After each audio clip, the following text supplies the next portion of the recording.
We're going to have a look at the roundabout and see what's going on. And as you can see, it's quite a busy mini roundabout.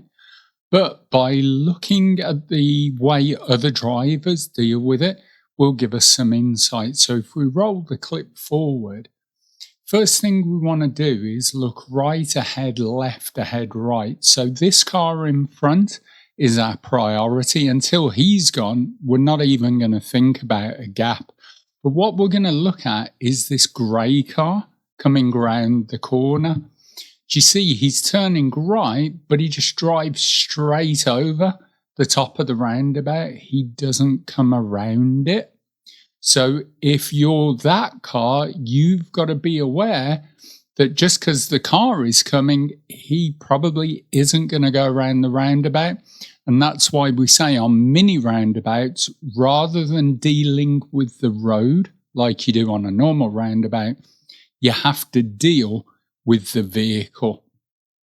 So they turn.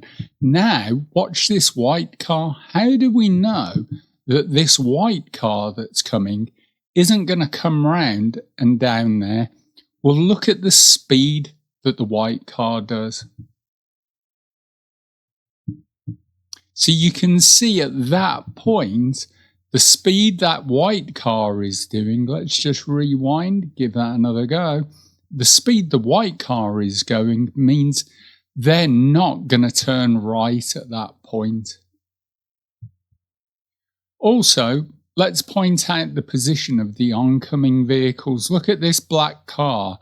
Now again, rather than go round, they're just driving sort of halfway across the mini roundabout. And as he comes off, look how close he is to the centre white line. The same now with this red car.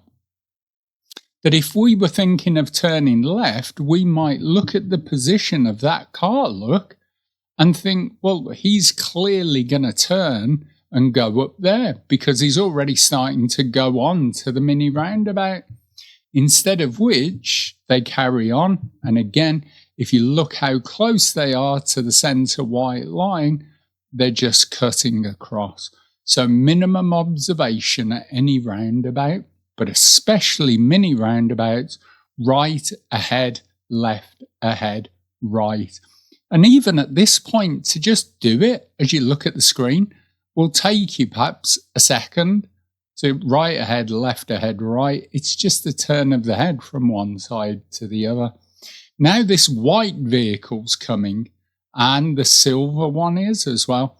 Now if that white one comes round, that silver one can go behind it. But look what it does.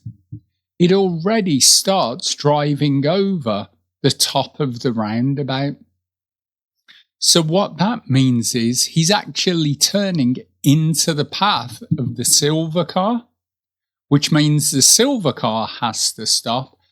But in fairness to the white driver, the white vehicle driver, this silver car again is cutting over the mini roundabout.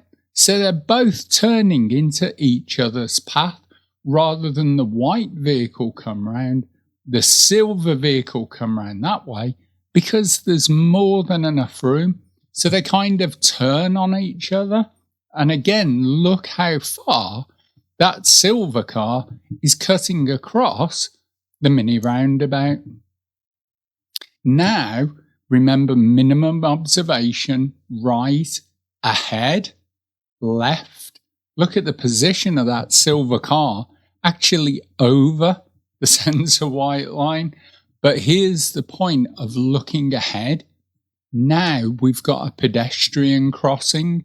So we wouldn't want to think, right, here's my gap and floor it, because we know we've already got a pedestrian coming. Another pedestrian on their phone, not at this point looking to see if anything's coming. We know this pedestrian is still in our way. Now they've cleared, but again, just making sure that there's nobody else, and then we can carry on. So on mini roundabouts, right ahead, left ahead, right.